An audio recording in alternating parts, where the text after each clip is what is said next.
I'm going to introduce our speaker while we finish getting food and things like that. I'm Ryan Kimmel. I'm one of the inpatient psychiatrists over at the University of Washington. Help organize Grand Rounds, even though I usually watch it from afar. And Sharon's over here.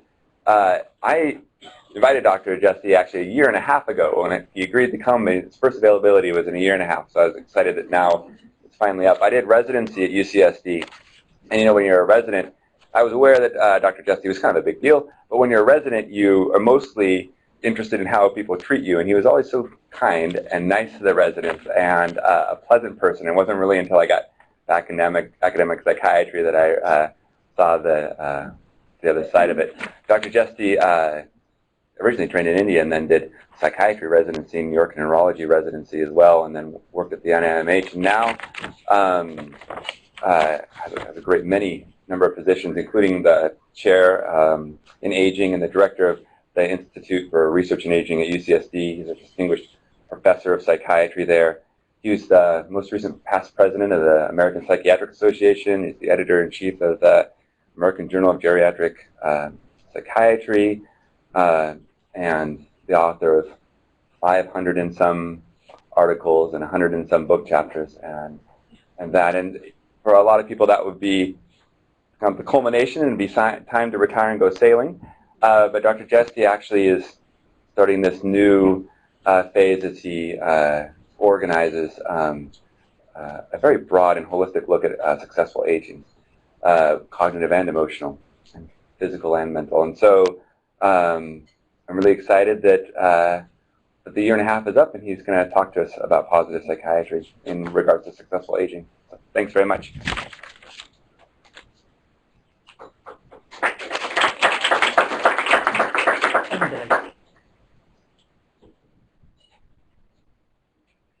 Hi, good afternoon, and thank you, Ryan, for a kind introduction.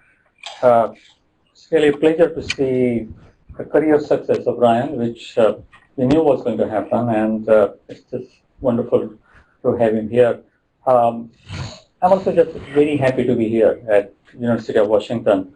The psychiatry department here is really one of the leaders in the country and in the world. I've had the pleasure of working with Dr. Junitzer, Dr. Weeth, and many other people in the department over the years. And you really are the world leader in terms of health services research, among many other things. So thank you for inviting me. So I'm going to talk on positive psychiatry and successful aging.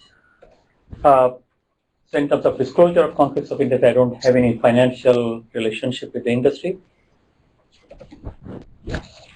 So when I present any talk like that, there are a number of people who are obviously involved in this work. Usually it is customary to list their names, but I thought there were too many names. I just thought I would show you the picture of the people involved.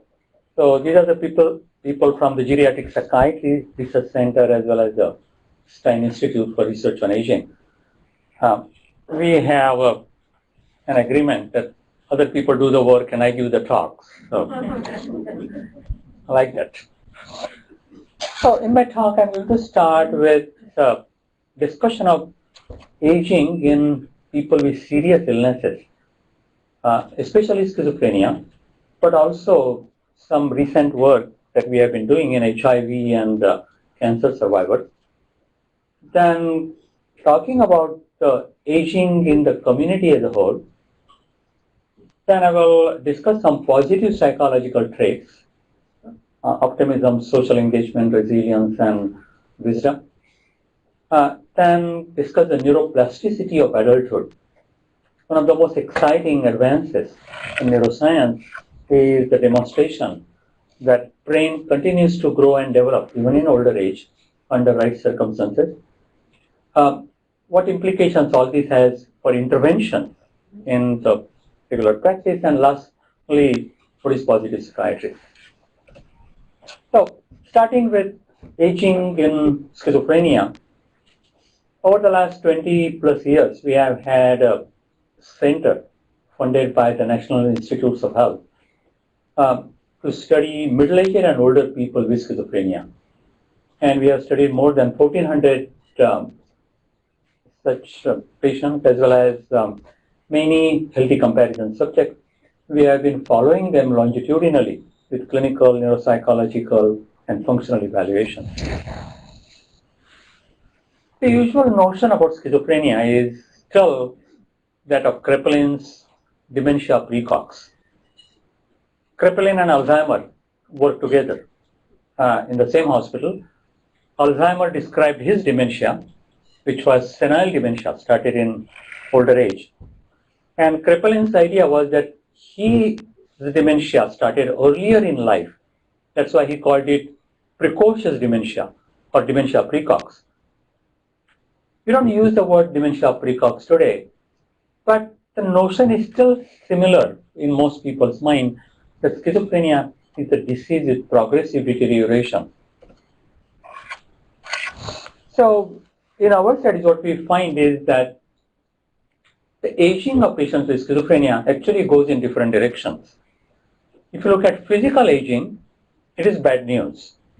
There is considerable evidence that there is accelerated physical aging in schizophrenia. In other words, people with schizophrenia, they age at an earlier age. They develop age-related diseases like diabetes, heart disease, stroke, cancer at an earlier age, and they also die younger. The average lifespan of a person with schizophrenia is about 20 years shorter than that of the general population. So clearly there is accelerated physical aging, but what about mental health as people with schizophrenia get older? And here is a surprising finding, which is that as people get older with schizophrenia, the mental health improves. The treatment adherence increases because from experience, the patients have learned that when they stop the medication, they become agitated, suicidal, psychotic symptoms come back, they need hospitalization. They don't want that to happen. So they tend to be more adherent to treatment. Psychotic symptoms go down with age, substance abuse decreases, and psychotic relapses become less common. Older people with schizophrenia are less likely to be hospitalized for psychiatric reasons than for medical reasons. Obviously, part of that is survivor bias. The sickest people with schizophrenia die young from suicide, substance use, other things. So when we study older people, they are hardy survivors to start with. Nonetheless, even when you follow them over a period of 20, 30 years, you see them doing better progressively in terms of mental health. We use a scale called SF36, short form 36. It is the world's most widely used scale for health-related quality of life. It has two components, physical and mental. The physical component is shown by this red line from age 40 to 90 plus. And what we find is that the physical health declines with age. Not surprising. That's what we would expect. Look at what happens to the mental health component though. It actually seems to improve with age. A good example of is John Nash, who got Nobel Prize in Economics a few years ago. And he was a keynote speaker at the APA about 4 years ago. He was diagnosed with schizophrenia in his early 20s. And next 30 years, he was in and out of the hospital. He got medications, he got drugs, ECTs, insulin, every possible treatment.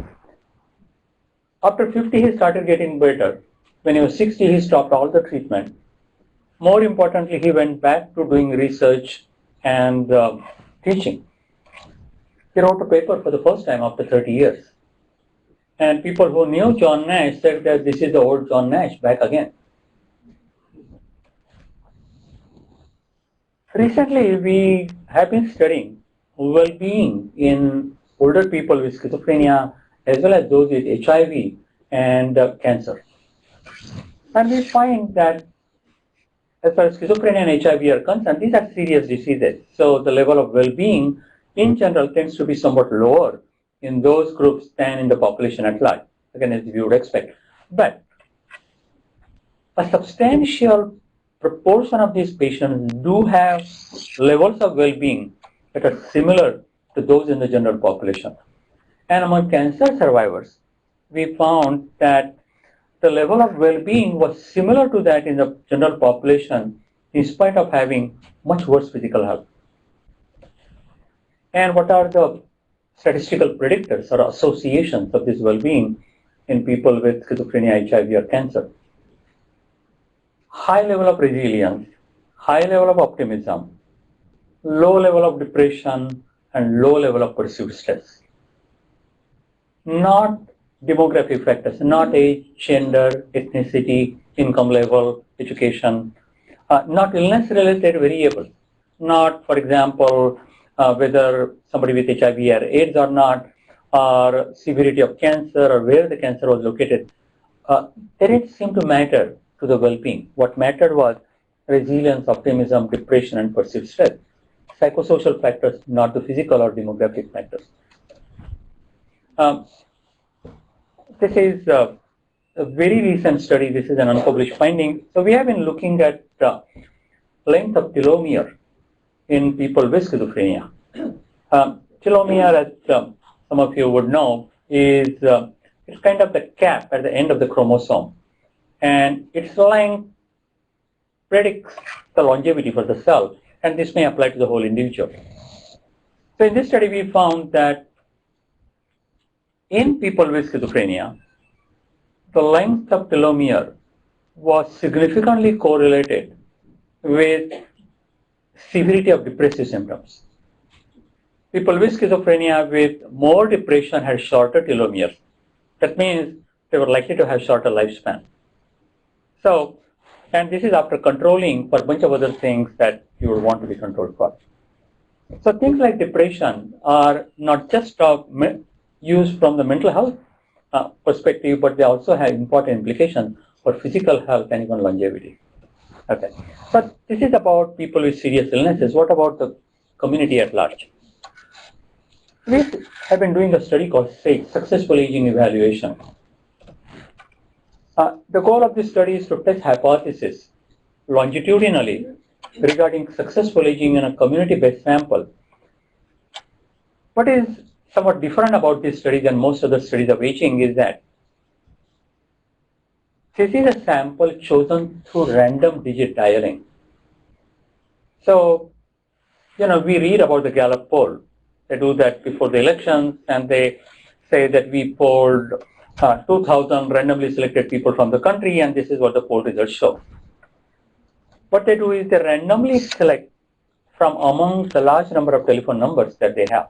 So similarly, we contracted with a survey company and asked them to randomly select so many people in each decade of life from the San Diego County. So this is not a sample of convenience, but a randomly selected sample.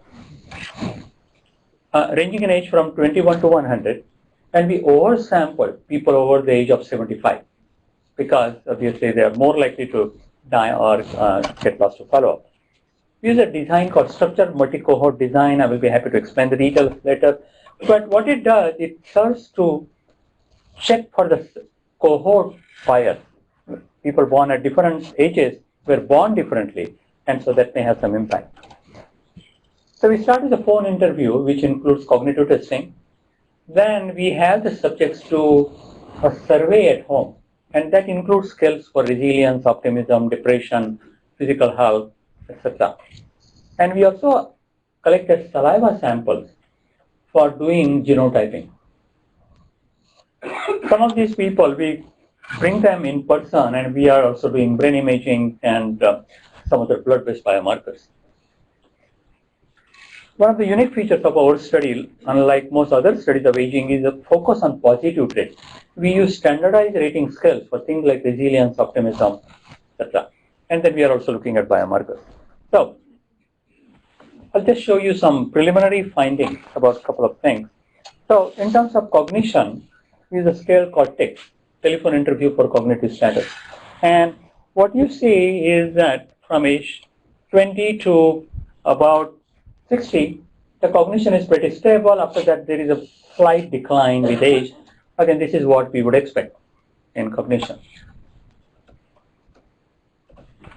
This is the physical component of the SF36. As I said, SF36 has physical component and mental component, right? So the physical component, see what is happening. It's stable 20s, 30s, and then starts coming down and becomes progressively worse. Again, what we would expect. Look at what happens to the mental health component. It not only does not decline with aging, it actually seems to go up with aging, right? This is even more striking. This is the percentage of people who have no disability. And mostly by that I mean physical disability. So if you look at folks in the 20s and 30s, most of the people are free of disability. By the time you reach 90, most of the people do have disability. So the people without disability, that number will be very small, right? So this is what we would expect in terms of freedom from disability. Look at what happens with satisfaction with life. It goes exactly in the opposite direction. As people get older, they seem to be more satisfied with life. They seem to have higher level of well-being. They have higher self-rated successful aging. So, we talk about fountain of youth. What we find is there is fountain of misery actually at 20s and 30s, where people are worried about the choices they have to make, whether they will succeed. They are bothered a lot by the peer pressure, starting their further education, continuing or starting their job, starting families, lots of stresses, and an older age. So why does that happen? What does it improve? And I will talk about that soon.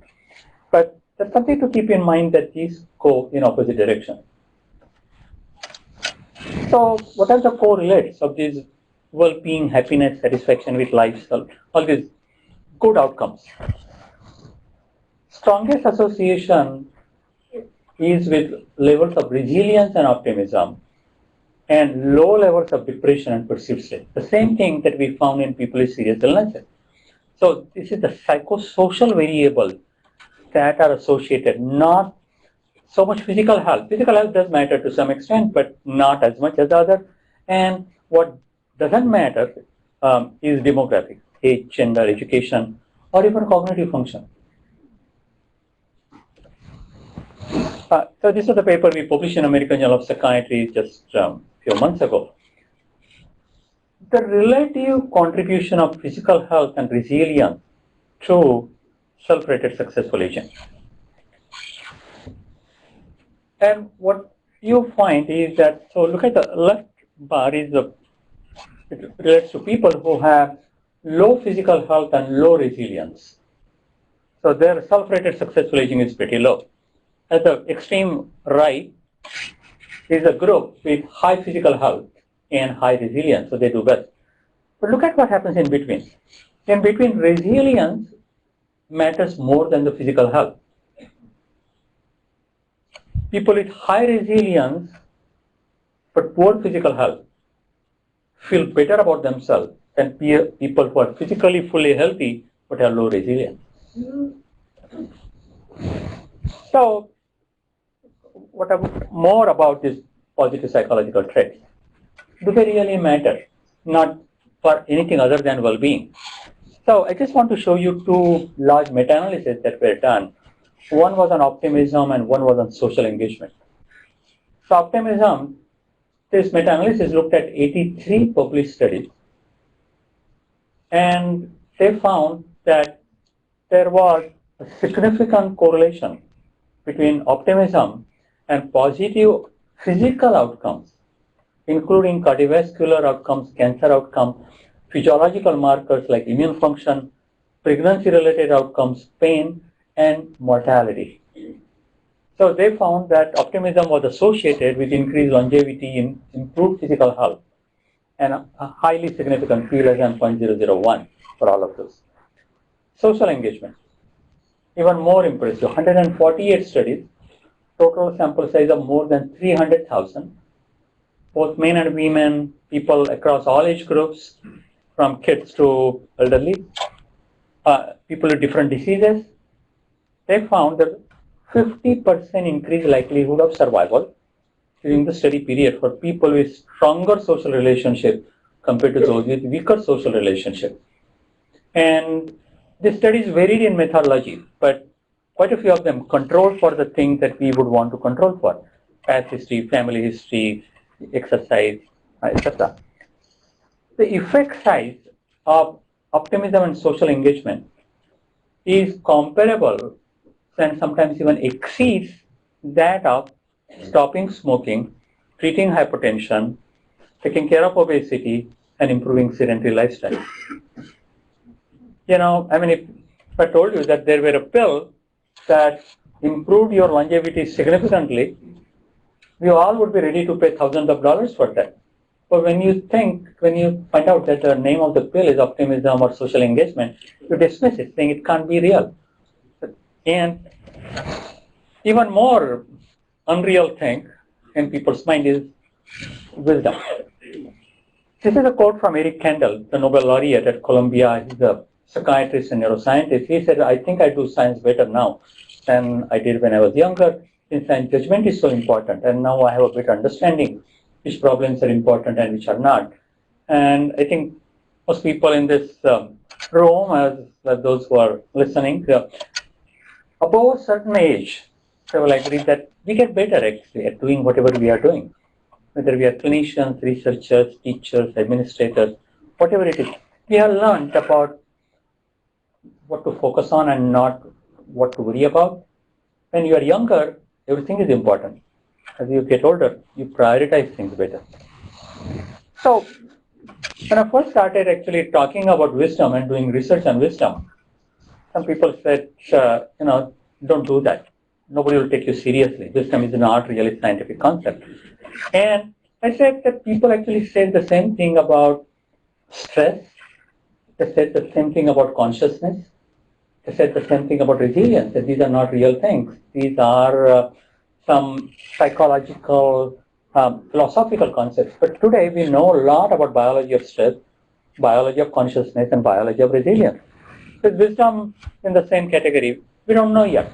Again, we are in the infancy of research in this area, but the empirical research on wisdom has been there since 1970s, and mostly done by gerontologists, sociologists, psychologists. Psychiatry has been conspicuously absent, with a few exceptions. Neuroscience also has been largely absent, again, except for some recent studies that are coming out. So what is wisdom? So based on the literature, the limited literature there is, wisdom is a complex multidimensional trait involving integration of several components that is useful to the society and to the self. So what are those components? Social decision making, emotional regulation. Emotional regulation, just think about a teenager and think about exact opposite of that. That's emotional regulation, right? Pro-social behavior, things like compassion, empathy, altruism, things that we do for others rather than for ourselves. Insight, knowing yourself. Decisiveness amid uncertainty. And tolerance of divergent values. Now, why am I saying that these are components of wisdom? Because this is what most people who have studied wisdom, who are studying wisdom, have included in their definition. I don't know if this is the final definition of wisdom. As I said, this is a science that is evolving, but let us start someplace. So I see that as a placeholder, which is consistent with the current notion. How many of you have heard about Miracle on Wisdom? Miracle on the Hudson? So, on January 15, 2009, the US Air Flight 1549 took off from LaGuardia Airport. Almost as soon as it took off, a whole flock of birds flew into both its engine, and both the engines failed.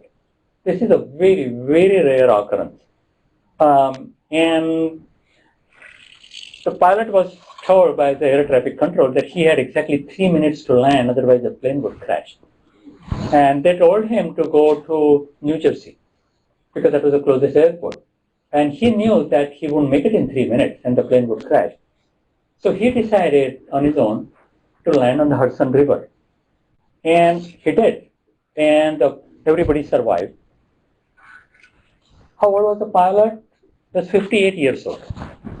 58 is not old typically, but for a pilot it is old. It's close to the retirement age. Would a 28-year-old pilot have been able to do that? No. 38-year-old? No. 48-year-old? Maybe. What he did is not only making the right decision, there was one part of it, landing on the Hudson. Equal, if not more important, was his emotional regulation. He didn't panic. I mean, which pilot would expect that as soon as you take off, both engines will fail? Yes, almost never happens. So you're not prepared for that. So when it happened, he didn't panic. And he knew he had the lives of 155 people in his hand. He made sure nobody else panicked. He made a decision. He was decisive amid uncertainty. And he carried his decision out, which was very pro-social, obviously, in systematic fashion, right? So all of the components of wisdom, if you look at, that this is really putting a face on it. Of course, that was one thing he did, but in the rest of his life, I'm sure he is like that. So, so that's a great example of something that could happen. With age, you get experience, but experience is not enough. It is ability to translate the experience into action, which requires emotional regulation, etc., etc. Okay. So, and this is my favorite quote. He says that it might be that for many years I have been making small regular deposits in my bank of experience, education, and training, and on that day the balance was sufficient, I could make a very large withdrawal. So that's the wisdom, knowing how to do that and actually doing it. Okay. So does wisdom increase with aging? I hope so, at least from my own perspective. But unfortunately, if you look at the literature is not clear. Of course, again, there are the limitations to the literature. We don't have the perfect skills for wisdom, etc., etc. Nonetheless, there are some increasing evidence that some things have been empirically shown to be better in older people. One of those is experience-based social decision making. There's also something called aging-associated positivity. Several studies, and these are studies, some of them published in major journals, including functional brain imaging, they show that older people can not only regulate their emotions more effectively, but they experience more positivity from the experiences. So if something bad happens, they will forget that more easily. Something good happens, they will remember that. At a younger age, it is often the other way around. Something, you're hurt with something, then you will keep that in mind and you always remind yourself, so on and so forth. And there's a biological support for that. The amygdala becomes less responsive to negative stimuli in older age. So I talked about the biology of this state. So is there really no biology of wisdom?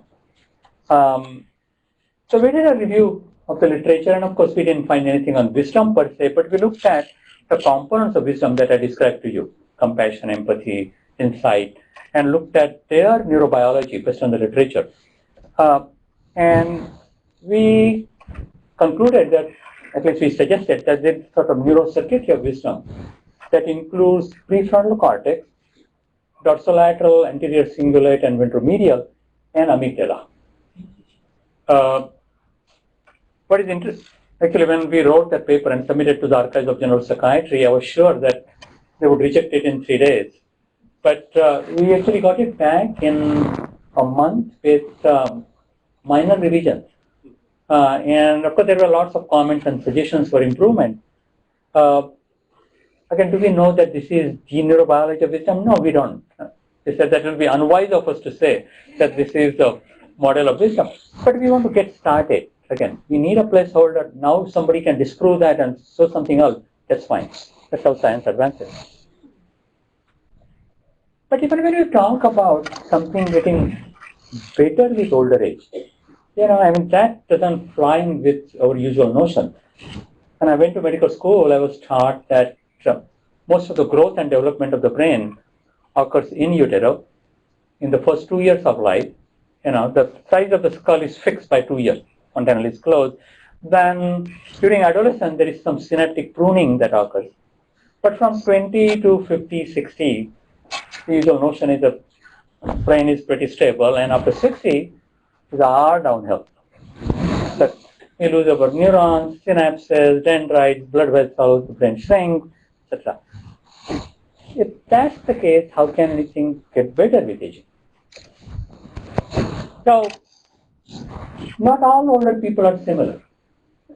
Every older brain is different.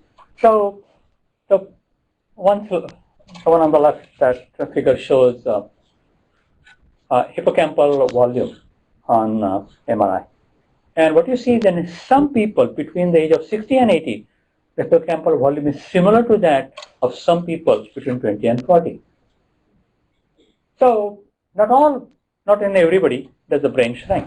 On the right-hand side is the digital symbol reaction time. And again, you find that some older people do as well as some younger people. Why is that? So, this is a study of mice. This was the work done by Gage, who is at Salk and UCSD. And this is the kind of work that has been now replicated in other species too. In this particular study, what they did was they took some old mice. Mice live up to 3 years of age, so they took mice which are about 2 years, 3 months old, and randomly divided them into two groups. One group was brought up as usual. So they were in this 4 mice per cage, and they are there 24/7. They get food, water, they don't have to do anything. The other group of mice, they put in a kind of Disneyland for mice.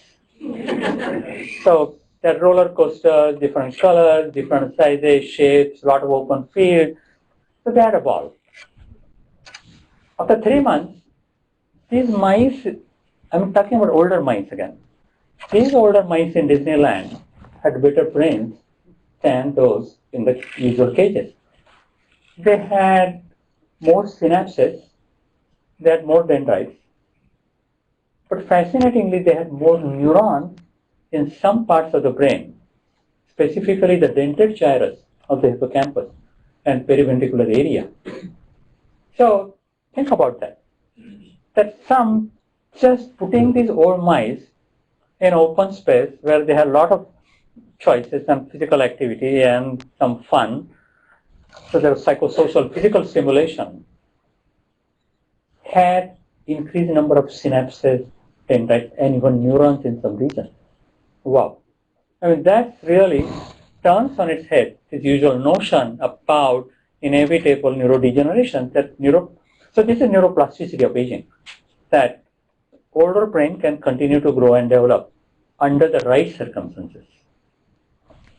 So if this occurs in mice, can it occur in humans? We don't know that. Even we can't do that kind of a randomized experiment in humans, but there are some really suggestive, exciting data. So this was a study of aerobic exercise, and they found that using structural MRI, there was increase in brain volume in older people.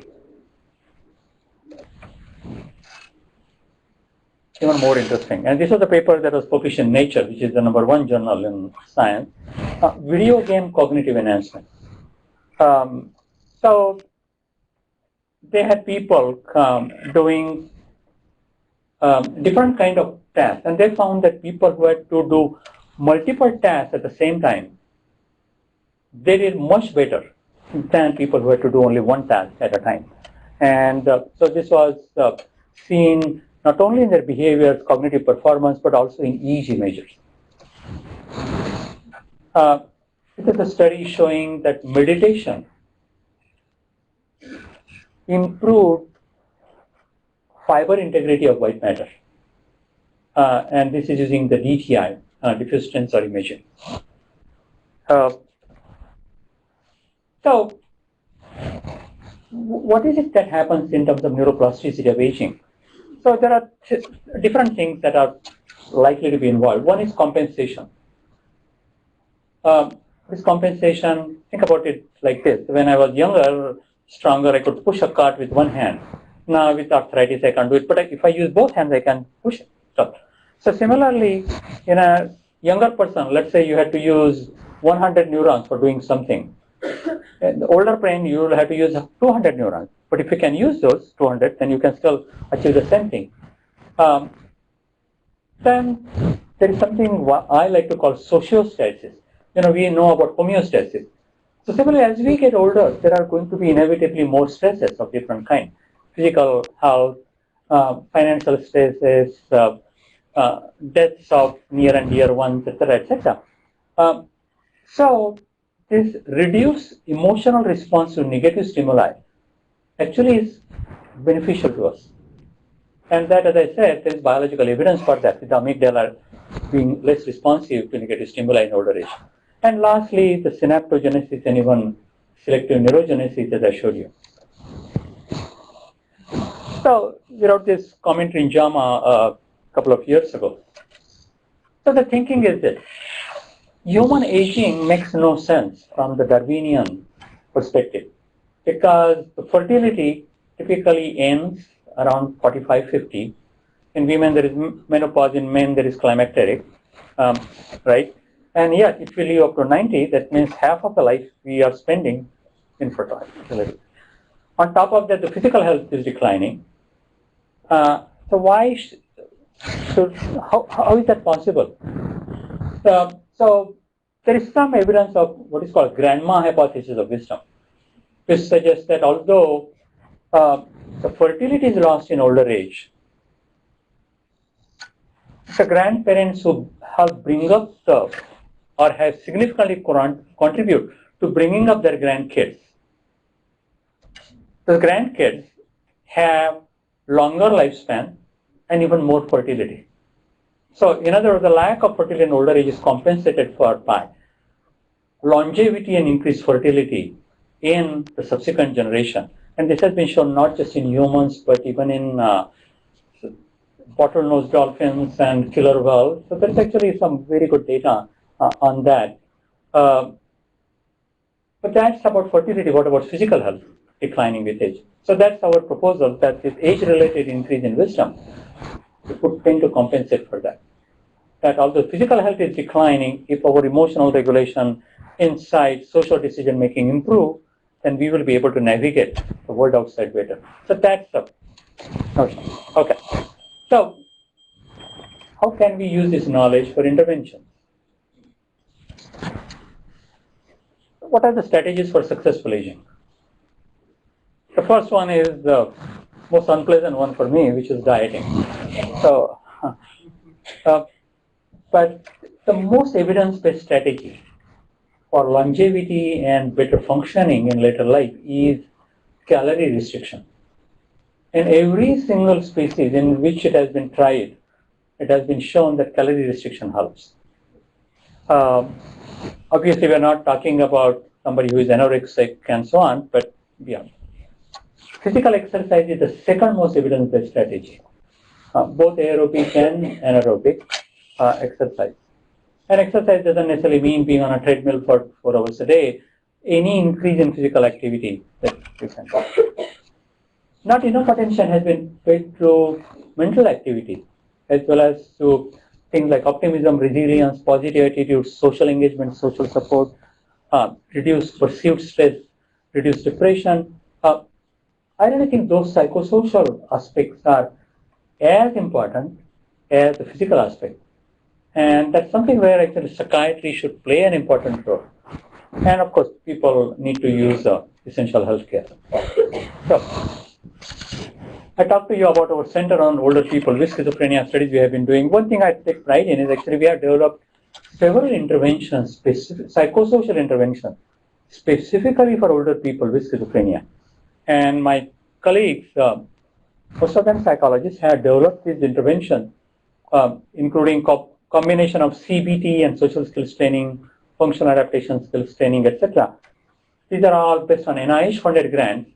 All are randomized controlled trials, and these are all manualized interventions. And we have shown that these are more effective than not using this.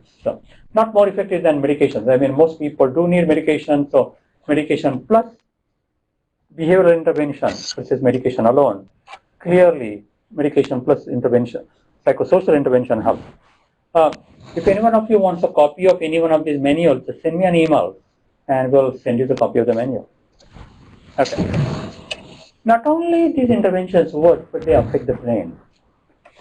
This was a study published in Archives a few years ago, study done by researchers at Pittsburgh and Harvard. They used cognition enhancement therapy in adults with chronic schizophrenia. And they found that on a structural MRI, not functional MRI, structural MRI, this cognition enhancement therapy was associated with significant increase in gray matter in specific parts of the brain. Those red dots that you see, those indicate areas of increased gray matter on structural MRI in people who received that cognition enhancement therapy compared to the control group that didn't. Another study showed that cognitive remediation in schizophrenia was associated with increase in BDNF, brain-derived neurotrophic factor. So these psychosocial interventions are not merely behavioral interventions, they affect our brain in a structural fashion. So think about this as putting your brain on a treadmill. It makes the brain muscle stronger. Okay. So lastly then, going to positive psychiatry. So what I presented to you was that I started by talking about schizophrenia as dementia precog. And yet, what we find is that people with schizophrenia do better as they get older. And similarly, HIV, cancer, what you find is that the well-being is fine in spite of worse physical health. And the community at large, actually, you see that paradox. Physical health declines with age, but mental health improves. And the best predictor of that is not physical health, but it is things like optimism, resilience, wisdom. And optimism, resilience stay pretty stable across age groups. But some components of wisdom seem to increase with age, and that's likely to be biologically based. And again, the intervention shows that if you change the behavior in a positive way through exercise or cognitive remediation, psychosocial intervention, it not only improves well-being, but it also has positive effect on the brain. So, positive psychiatry, this derives from positive psychology concept. But it's interesting, psychiatry has not really adopted that concept much. In our work, we mostly focus, and that's not inappropriate, but still, we have to realize that we focus on diseases and treating symptoms with medications and sometimes with psychosocial interventions. I think what we need is not just improvement in symptoms, but also well-being. And we should not be satisfied by avoiding relapses, we should focus on recovery. We hardly ever do anything. We don't measure resilience, optimism, let alone try to increase them. So, also we focus on mental illnesses, but we can actually affect physical illnesses too. Let me spend a minute talking about that. What is the definition of psychiatry? The definition of psychiatry is that it's a medical specialty for diagnosing and treating mental illnesses, right? That's the usual definition of psychiatry. Think about other specialties.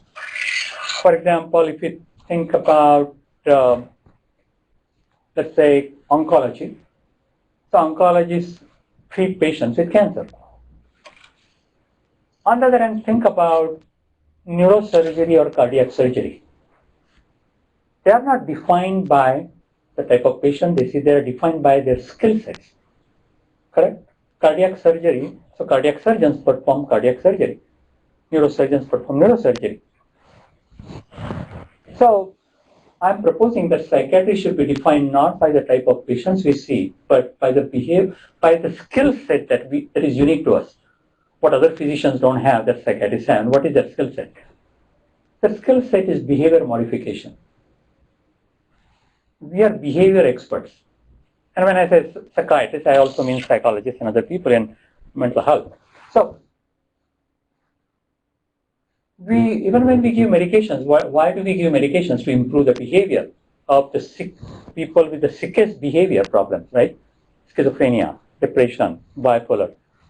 And when we use psychosocial interventions, obviously the focus is on changing behavior. So we are behavior change specialists compared to other physicians, correct? So imagine a 65-year-old obese smoker who is sedentary, who has an MI. So the cardiac surgeon comes, he performs bypass surgery, person gets better. What is his outcome? If the person continues to eat unhealthy food, doesn't exercise, sedentary, continues to smoke, he's going to have another MI and another MI, and then he will die, right? So what that person needs is change in behavior.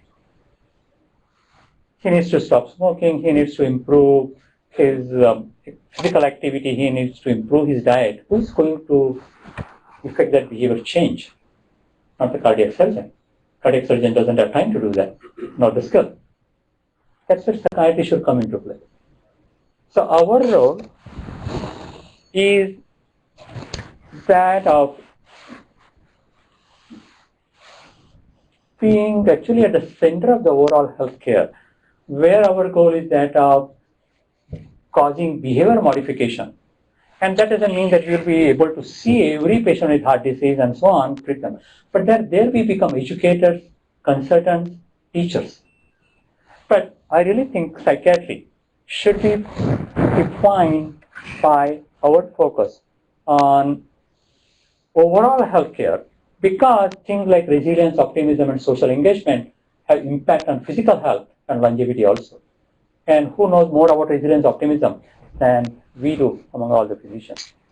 So, at the same time, there's a downside. So when I say positive psychiatry, there's negative psychiatry, and no, there's no negative psychiatry. However, we can't overemphasize happiness, etc., because there is also something called tyranny of happiness. If we expect everybody to be happy, then people who are not happy, that it's okay to be unhappy sometimes. Similarly, if there is too much social engagement, that could be harmful to people who are more asocial. Over optimistic youth often are risk takers. You know, when you are a teenager, you are going to live forever, nothing is going to happen, doesn't matter what happens. So people indulge in extreme sports and do other things, and then they die. So if you are very resilient and you tolerate pain better than anybody else, and if you have cancer, diagnosis will be delayed till it becomes inoperable. So my point here is that everything is balance. And so wisdom really means balance. So you have to balance between optimism and resilience. You should be more on optimistic side. But so, this is my last slide. So what I want to focus on first is the paradox of aging, which is that as we get older, physical health declines, but psychosocial functioning improves with age. Specific components of wisdom like emotional regulation, insight, social decision making, decisiveness, they improve with age. And aging is associated not just with neurodegeneration, but also with neuroplasticity, which includes compensation as well as neuroregeneration under the right circumstances. It won't happen automatically, but if there is physical activity, psychosocial stimulation, and the positive attitude, it can happen. Behavioral and biological interventions can improve behavioral plasticity and well-being. As I said, even in chronic severe illness like schizophrenia, psychosocial interventions can affect the structure of the brain. This showed the slide, increasing gray matter and increasing BDNF with psychosocial interventions in schizophrenia in adults. And so lastly, I think positive psychiatry is something where we define ourselves as a specialty focused on promoting positive behavioral change and well-being, not just in mentally ill people, but also those with physical illnesses. So let me stop here and thank you for your attention.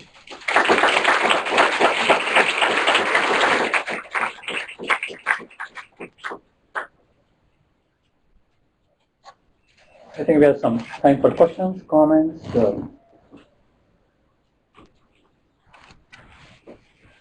Yep. Two things. First, positive psychiatry implies that all other kinds of psychiatry are negative, as I mentioned, so I think we need to worry a bit about the term.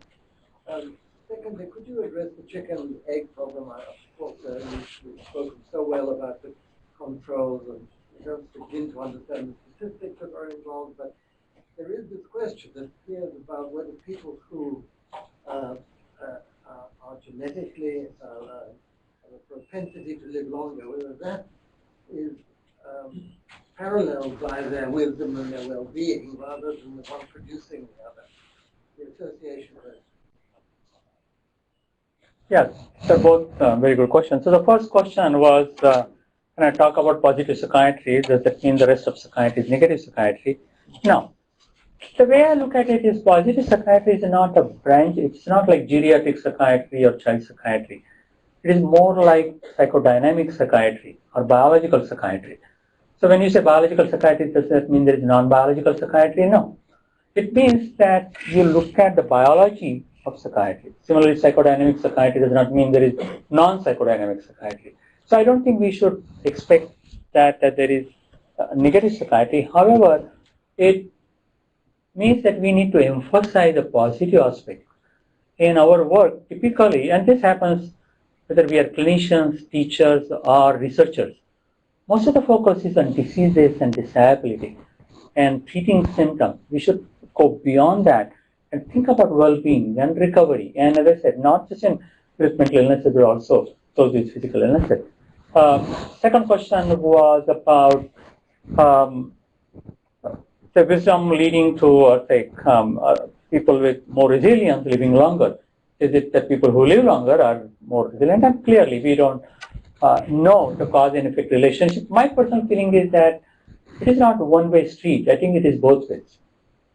That resilient people probably would live longer, but as they live longer, then they become also more resilient. So this is not either or. Clearly, the directionality will go in both ways. So actually, I see some questions here. Screen here. Let me see. Okay, these are actually not directly related to the. Yes. How do you foresee our discipline reinventing itself in more positive ways, especially around training and education? Okay, that's a very good question. How do we envision making the psychiatry more positive psychiatry, especially in education? It's going to take time, obviously. But I think what is needed is a sustained focus. That we need to change our mindset. And that's often the hardest thing to happen. I mean, as mentors, we need to adopt that before we can teach others. But, medicine is advancing fast. And, for example, the technology is coming, the telemedicine. 10 years ago, if you had talked about telemedicine, nobody would have paid any attention. Today, it has now become a part of life in most places. I feel the same way. So I feel positive about positive psychiatry, that slowly but surely will make an impact. Why will make an impact? People want it. People in the community, they want to hear about resilience, optimism, well-being. And I think that one of the problems is psychiatry also. One of the reasons why there is so much stigma, there are several reasons why there is stigma, but one reason is sense of helplessness. Stigma is often associated with sense of helplessness. If you have something that is not curable, if there is something that can be modified, cured easily, then there is no stigma associated with that. Or where we don't understand the etiology, then there is stigma. So, focusing more on positive aspect and also focusing on the fact that we are not only treating people with mental illnesses, but also those with physical illnesses. We have significant impact on the longevity of people with heart disease, for example, will help reduce the stigma of psychiatry. Because right now, psychiatry gets stigmatized because they consider the type of patients we see are people they don't understand why somebody has schizophrenia. They don't understand why. And so then that's where the stigma comes in. But we say that we actually also have a role in the treatment of heart disease, cancer, stroke. Our perspective will change and their perspective of us will change. So I really think this is something the population wants. I mean, I've been doing research on schizophrenia and I've been giving talks on that. And when I talk on schizophrenia, only the people interested in schizophrenia. When I now give talk on this successful aging to community at large, there is so much interest. No matter who is in the audience, everyone wants to know, what should I do when I go home? Should I take vitamin E? What kind of exercise should I have? How should I reduce my calories? There is so much interest in this area. And also, how do I increase my resilience? Those are the things that we actually have a lot to do. We can contribute. And if we can make that a part of our everyday work, we can. Actually, we are putting together a book on positive psychiatry, published by the American Psychiatry Press. That will come out next year. And we have a couple of chapters on that, on what practicing psychiatrists should do. So as a practicing psychiatrist, we should, or again, this would apply to psychologists or others too. Do we ask the patient about his or her physical activity, mental activity? We don't. We should. And then we can help them improve those traits. Similarly, if somebody is overwhelmed with stress, our job is not just by giving some benzodiazepine or something to reduce anxiety, but find out what is causing and then make the person more resilient. So I think there will be an increase in public demand, and it is in our interest to do that. Yeah. Until that book comes out, are there some things you recommend that we read or? Read the whole book, of course. It's before the book comes out. Before the book. Yeah. But there are actually some. It's interesting. Actually, there is psychiatry. There is not as much. There is positive psychology. There is a lot of literature, and there are some positive psychology interventions that people have talked about. Interventions to improve resilience, optimism, etc. But some or other they have not. I mean, also I should say that those interventions there are methodological limits. They are not perfect interventions, etc. Nonetheless, I think we can start by reading those papers and see how we can implement those in our practice. Again, researchers should start looking at those interventions and looking at it in a biomarker effect. David.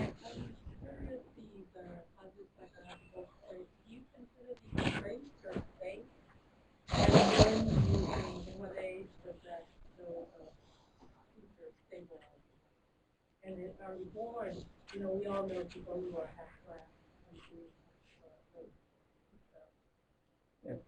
So the question is whether these are positive psychological traits or traits. For example, optimism. Are there optimistic people always optimistic, or does optimism vary depending on what's happening? And the answer is both. There are traits which are biologically based but environmentally influenced. Resilience, optimism are about 40% genetically determined. And this is based on twin studies as well as some other family-based studies. But 40% genetically based means that 60% is environmentally based. So they can be affected by the environment, culture, and that's where the interventions will come into play. That interventions to improve resilience can actually work. Clearly, they would vary, just like depression. One day you might be more depressed and less optimistic than on another day. But these are partly traits, partly environmentally based.